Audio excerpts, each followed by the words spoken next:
Hello, everyone, and welcome to another in our series of Meet the Arranger. And we have Ed Aldcroft now. Hi, Ed. How are you doing? Hi, Craig. I'm good, thanks. Doing well. It's great to see you. Thank you for joining Choir Community. And I believe you're not in the UK. Let's establish that right now. Where That's are you? right. I'm based in Barcelona. Been out here for 10 years this year. 10 In years. fact, yeah. Wow. And just we're all obviously keen to know what sent you out there in the first. My wife, who's not Spanish, but we she really wanted to live abroad after we got married for a bit. So we moved here temporarily for an adventure of potentially 3 months or 6 months, and then 10 years later and two children later, we're still here. So yeah. Excellent. We'll hear more about that later on. That's very exciting. So welcome. I like to ask everyone the same question to start with, and then we just see where it goes from there. And this is that you probably know what the question is because if you've seen any of the other interviews, you might know. And it is your earliest recollection of music as a youngster. So my earliest recollection is definitely in the car with my dad when I Wow. was maybe four or five. I was born in Kent, and we when we used to drive around Kent, there was a few albums that were always on rotation. One of them was Graceland, Paul Simon. Another one was Rain Dancing, Alison Moyet, and then another one was Joe Jackson, Night and Day, Good which I taste. have completely burnt into my head. So those are my first kind of real musical awakenings, I would say. Actually, if you just Uh, put the right hat on, you could be a Joe Jackson tribute band, couldn't you? I was thinking that. So if the choir good to thing have. folds up, you've got always got an outlet there. It's good to have options, Craig. It is, Definitely. Yeah. definitely. Is she really going out with him? Great song. What amazing influences to start with. So, at a very young age, you were hit with just an incredible level of songwriting and performance and culture. Yeah. That must have been Absolutely. a sort of amazing to take all that in at a young age. It was my dad. He had a really big and interesting record collection. So we always had that in the living room. The records were there, and we used to play those. He used to play through, lots of Stones, a bit of the Beatles, amongst Paul Simon, Alison Moyet, and those things.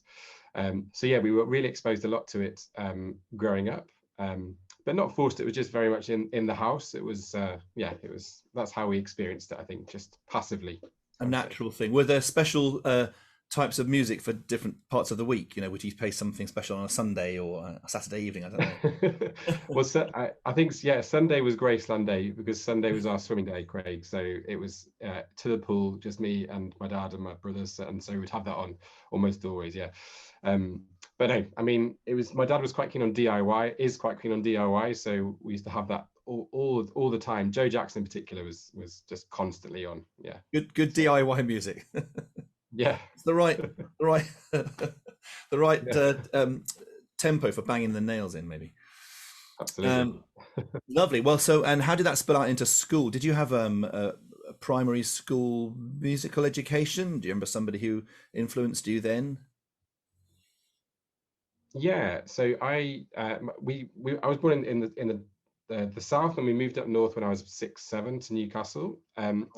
And obviously you can tell from my very strong Geordie accent. And when I was there in the junior school that I started with at RGS in Newcastle, it was just from day one.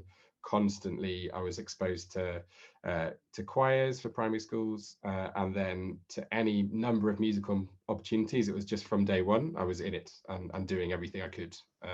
So yeah, various people, music teachers at the time. My piano teacher, Sheila Piper, who was just incredible, and music teacher at school, Mr. Bird. Anyway, yeah, all these people who really helped me get inspired, I think, because piano and choir were the two sort of main entry points, musically speaking. Mm. I dabbled with the viola when I was Mm. 7, and never touched it again after a few months. It didn't go well for me Oh or for my dear. parents. But yeah, piano from day one was Yeah. immediately what got me, I think. Great. And was there a way of of you listening to your own music? Did you have a radio? Did you have a cassette player? I don't know if you remember cassettes, if you're that Yeah. age, or CDs, or was there a way which you were able to access your own music and not your parents? Yeah, well, I have two brothers who are 5 and 6 years older than me, and so they were another really, really brilliant source of musical inspiration. And they were, so we're talking, so I grew up I suppose, in the early 90s, was when I was starting to be aware of more interesting things. And so they were into, I suppose, alternative stuff, more grunge and, Nirvana and Manic Street Preachers and those kinds of bands during the 90s, and then Britpop and all that stuff. So when I was quite young, I suppose sort of 9, 10, 11, I got a lot of that influence too. And then I used to, like many people with my tape, I used to sort of take my favorite songs off the top 40 whenever I got a chance. I was still just about in that generation to do that, I think. Have you still got some of your mix cassettes? Oh, they are probably buried somewhere very deep in my parents' attic. But yeah, I used to love making them. Well, as I got older, I mean, mixtapes or mini discs remember when they existed temporarily. It's a short Used to while. make lots of those. Yeah. Yeah, amazing. So was there an artist that you thought you discovered yourself that, forget your brothers, who did you discover yourself that you liked Yeah, at well, I an early mean, age? I suppose, I mean, the first album that I bought um, was actually the Fugees, the score, which was the first album which has "Killing Me Softly" on it, as amongst other things. And then I went from that to OK Computer, Radiohead, and that was, I felt like it was mine because I sort of bought it, and that kind of led me in there. No one else And then told after you that, that. yeah, exactly. And then after that, I mean, I'm talking about I was very much into classical simultaneously, but I suppose that combination of the Nina Simone piano wise, when I started really getting into piano, I just became obsessed with trying to learn her improvisations, her kind of Bach influenced improvisations, and that was Yeah, really extremely motivating. So yeah, it was a combination of many things. And then in choir at school, we just got exposed to loads of stuff. But I was particularly taken with Purcell when I was in sort of 14, 15. interesting. Purcell kind of really took me somewhere. So Yeah, yeah, I think it was quite a wide range, which I really enjoyed. Like, and I still really love having a wide range of musical taste. I think it's just totally enriching, and there's brilliant things to be taken from everything. So that absolutely. definitely comes from my childhood. Yeah. I resonate with that. Well, if Perso was here, he'd probably want to take you down the pub, wouldn't he? After Exactly. church, because that's where he he was for a lot of his time. Wrote a lot of things that we can't sing these days. It's too rude. Some of his Too pub rude. Yeah. songs. Yeah, I know. Amazing. But yes, I Yeah. sang Purcell as a youngster as well, and loved his the scrunchy harmonies and the sort of Yeah. the audacity of some of his writing for such an early time. Amazing. Yeah. Okay, let's move on to secondary school. You're a bit older. You're a teenager, and you're doing your own music. When did you conduct a choir yourself while at school? Did that happen that early? So when I was doing my A level music, I had one experience just before the end of school when we had a very small vocal group, and I did, I think, one arrangement. I think it was Say Little Prayer. I tried to do Say Little Prayer Yeah, for the A level students, which was about 3 of us because nobody did A level music. But we did that. So that's probably the first time I tried that. Um, but yeah, in terms of actually leading groups, that didn't come till really sort of halfway through university a little bit, and then afterwards. But my experience was just, I mean, my choir was so important to me throughout the entire of school, and going on choir tours and all that stuff. It was a place where, like, I'm sure like many people could identify, where you could feel completely yourself, and didn't matter if you were not that great at sport, and you felt like you were in with your own crew, I suppose. And that's how I felt with choir throughout the whole of my school career. Yeah, and still now, I suppose. fantastic. So, and then afterwards, did you go to college or university after school and continue all? Yeah, so I did after my A levels. I went to I was kind of I knew that I wanted to do music. I was completely sure of that, and I was Mm. sort of tossing it up between where to apply, and I applied to Cambridge, and I also applied to Goldsmiths, and those are the kind of two top choices, and I got an offer from both. So I went for Cambridge in the end. So I went to Emmanuel College, Ah, um, and yeah, I was in the chapel choir there, and yeah, it was a really, I mean, I really enjoyed my time there. It was very, as I suppose you'd imagine, very academic, more like the history of music, which is actually sort of what I was looking for. And in the end, that was what swayed me more that way. I really wanted to kind of get underneath everything and get into the detail, the historical detail, and some of the analysis is really interesting too. So that was the main part for my university degree was really quite academic in that sense. But I did loads of singing, 3-4 times a week with the really? chapel choir, which was great. Some good repertoire there. So yeah. Anything particularly you remember that you loved whenever it came in the repertoire?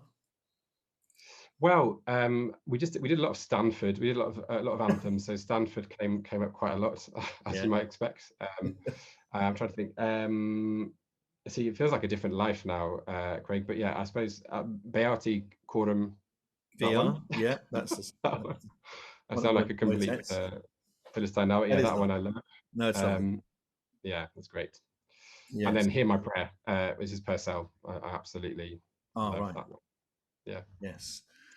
So you've chosen two a cappella pieces there, interestingly. So Yeah. would you graduate towards an a cappella court choir over an accompanied one?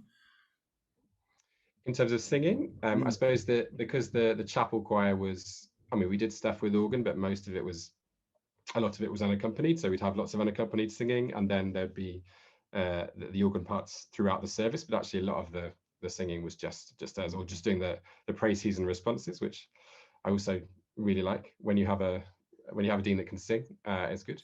Yes. Because sometimes they can't, and that's Heard interesting. various versions which are dubious, shall we say? Yeah, Yes. Yes. indeed. Um, yeah, no, I only said that because now you do a lot of arranging for choirs, and I wonder whether that love of the a cappella was burgeoned there. Did you sing any other sort of a cappella music outside of the chapel? Were you in a small group or a madrigal group or a close harmony thing?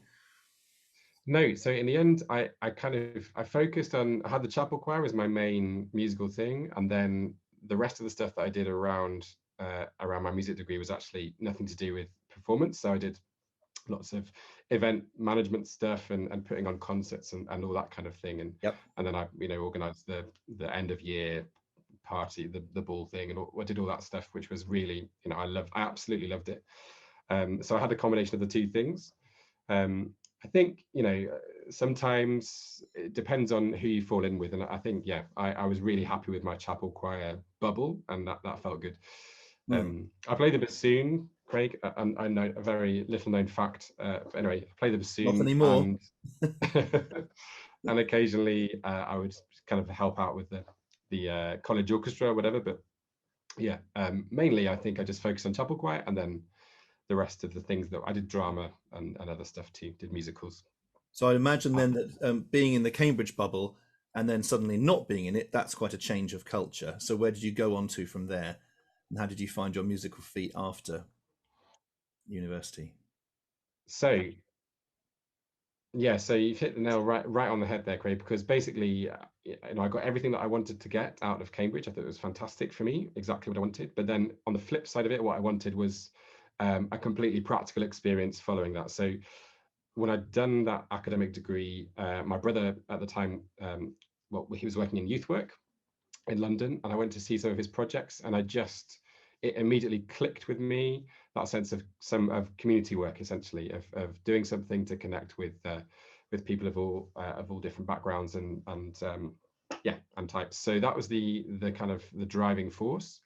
And then the Sage Gateshead appeared on the scene as obviously a huge concert hall in the northeast of England. And then as part of that, the Learning and Participation Department, as it was then, was created, and they were running these apprenticeships for musicians. So it's essentially musicians who would have the opportunity to work across loads of different projects, whether it be with in residential care homes or in prisons or with community choirs or whatever. And that really, really spoke to me. And so I applied for that straight away. And yeah, and that took me back up to the Northeast. And that was what set me on my track to where I am now. Essentially, that was really the thing that took me here. So that apprenticeship, what did that comprise? Were you immediately required to create community events, that type of thing, or was it the learning experience? Yeah, so it was a mixture of things. The main thing they wanted to do is to give you lots of exposure to different kinds of projects, so you could see on every level how they were delivered, how they were planned, how they were funded, all that kind of thing. It was a really fantastic program, and so you start doing that. You start just visiting lots of projects, and then little by little you start doing a session here or a session there, and then eventually you might take on a project and lead it yourself, and then you might sort of develop in a very different way. So it's really it's a really rich experience, and I was able to get experiences through that, working with Streetwise Opera, working with music in prisons, working with the Shout, the choir, and because we were in an international concert hall, there was just lots and lots of collaboration opportunities that came up.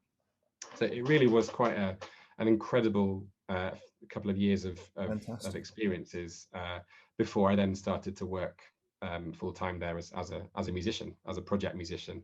Yeah. As we'd say. So yeah, it was just incredible, and that was how I got my first taste of actually properly leading a choir and experimenting with that, and that's how that's how I was bitten by the bug, I suppose. Fantastic. And so, what was the first piece you arranged? A choral piece you arranged for one of these stage projects? The first one I did was Cinnamon, Nina Simone, and it was with a group with a singer-songwriter called Becky Owen, who was running this group called A Voice Beat, and I was doing some experience with her, so she let me lead the first section of this, and that was my very first experience of ever doing anything, and it was just completely infectious, and just that experience of thinking it in your head, hearing it on a very bad computer, and then hearing it in real life, and then kind of responding. It was just incredible. I mean, it really showed me where I wanted to go from that very first experience. Excellent. But then, and then I got other experiences working with older people, working with people over 60. There was a specific program for those people who were mainly retired.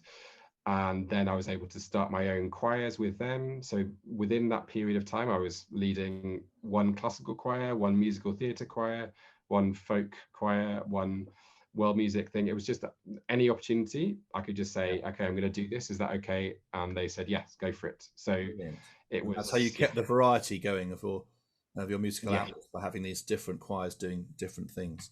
Lovely. Well, we still need to bridge a gap between being in the. So, what year would this be? This sort of when you're in Gateshead, a fully fledged working member of the Gateshead team. Yeah, so that was 2006 until 2011. Yeah. So those 5 years. That's when I was working, employed, having done the training, and then 2011 was in September was when we moved out here as an experiment. As an experiment. Yeah. Very successful one, it sounds like. So when you went to Barcelona, right, this is very exciting. And did you have anything set up there at all? You just came completely fresh? No, we'd saved some money just to kind of see us through, because we thought, okay, it could be a 3-month, or it might just be a 3-month experience, and then we'll come back and carry on. What did you start doing? What was your first job out there? The first thing. Well, my wife's an English teacher, or trained to be an English teacher whilst we're in the Northeast, so that she could have a go doing it here, and so that she got straight in with a job there. I had a month of doing nothing, which was amazing, because you never get, when in your life do you have a month off? So that was amazing. So I just enjoyed being in the city that I'd never been to before. So that was fun. And then I just started reaching out across Barcelona to see where there might be opportunities within schools, to do, after school activities or anything like that, to start seeing what was there. And what I noticed was that there was just a huge number of choirs here. I mean, there are loads and loads of choirs. It's a really strong tradition, which was brilliant. There are lots of really top quality classical choirs. There are lots of kind of more Catalan choirs, so singing traditional Catalan music, some of which is amazing. And then there was also a massive surge in gospel choirs. But what there wasn't was a single choir. I didn't find a single choir where you could join without audition, where you could join and sing things that were not religious, so not gospel. Mm-hmm. And the third thing, also the opportunity to sing in English, some of those words, some of the lyrics. So those were three things that I identified as being actually quite a big gap, I suppose, a gap in the market. And so from that point on, I started exploring what might happen, and made flyers and sent them out everywhere. And then, yeah, that's how we got to the beginning of the Barcelona English Choir. It's a great story. What was your first meeting like with the choir? Do you remember anything about it? The very first time you got together? I really do. Yeah, it was so it was literally 10 years ago this week, the week that we're talking.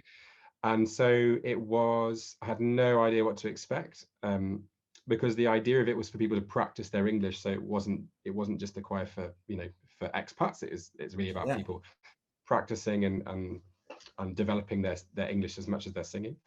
And yeah, I hadn't led a choir for 6 months, which, when you have a little break, sometimes you just forget how things work. So I was slightly nervous, but then I just had my bag of tricks, the songs that always work, that are always fun, always come Give us together. one of those then. What's one of those? Sylvie, for example, it's a great one. Tick. Love that one. I Can See Clearly Now the Rain Has Gone. That's a classic one that the people get quickly. Anything else? I mean, Wade in the Water, also fun to do. I Walk to the End of the Road is a really great one. Craig, have you done that one before? I have. Yeah.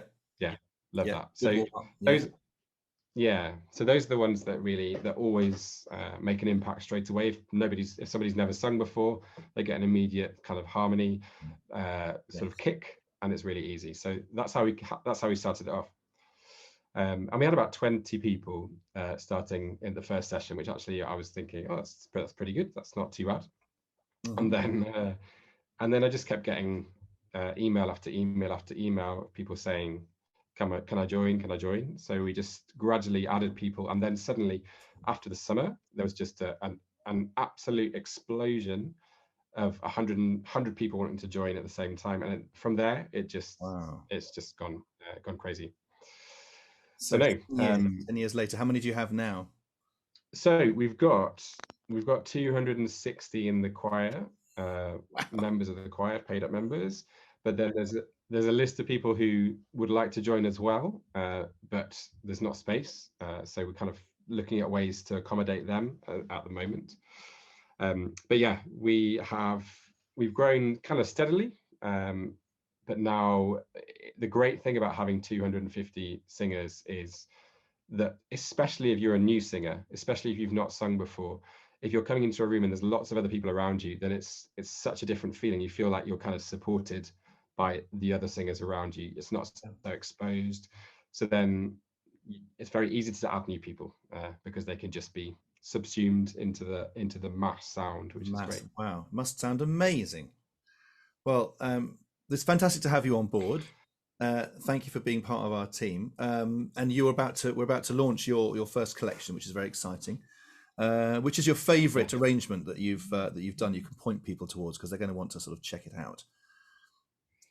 I think my favourite one is probably it's between Wicked Game and Sing to the Moon, mm-hmm.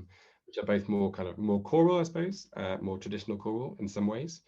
I really love those two. Wicked Game was the favourite performance I've ever done was of Wicked Game with my choir, so that's definitely part of the reason. So that I think those two are probably the ones that I love. And then aside from that, Natural Woman, which is just super easy. It's a really easy one to get your teeth into. and everybody loves it, and it's an immediate hit, I'd say. So those are the kind of the top three ones, I would say. And then I think there's a good variety of stuff within that first batch. There certainly is. People can have. Well, we're going to enjoy them. And is there anything else you're working on right now that that isn't finished that you're looking forward to? Going to give us later in the year? I've got a list as long as well, I've got a very long list of songs that I'm potentially working on or starting to work on or hoping to work on. But I've got a Destiny's Child sort of medley type thing, which is Survivor plus a couple of others, but it's with a Bach thing at the beginning, so I've made it slightly different feel, which is enjoyable. I've got that one, and then always combining the genres. I like it. Bit of crossover. Yeah. I'm just a big fan of suspensions. I think that's what I've discovered, Craig. A good suspension goes a long way. And then as long as it resolves. You don't want the suspensions to sort of like never resolve. No, that's true. That's just ultimately unsatisfying. It is. Also, I love a second, Craig. I've discovered as well when I was just looking through all my scores. Yes, I realized that the number of times I've just added a second in there to kind of. Don't want to overuse that. Don't want to overuse that. No. But yeah, always satisfying in the right place. Always satisfying. Provides that little extra bit of lining of comfort to the ears. Yeah, lovely. Well, it's exciting to have you on board. I really love the different genres you've been involved with, and we're looking forward to having those influences sort of combined in the future. Maybe a bit of Bach and Destiny's Child. No better way to finish than to point people towards that later in the year. We're looking forward to that very much. Well, hope the weather's lovely out in Barcelona. It's not so warm here. It is gorgeous. Is it really? Is it? Oh, already. Thank you. Yeah. Well, 3 months became 10 years. Let's hope. Here's to the next 10 years, Ed, and all power to you. And many thanks for coming on board. We look forward to everything you've got for us in the coming years. Thanks very much, Craig. You're welcome. See everybody. Bye, Ed Stuff. Cheers. Bye. Bye.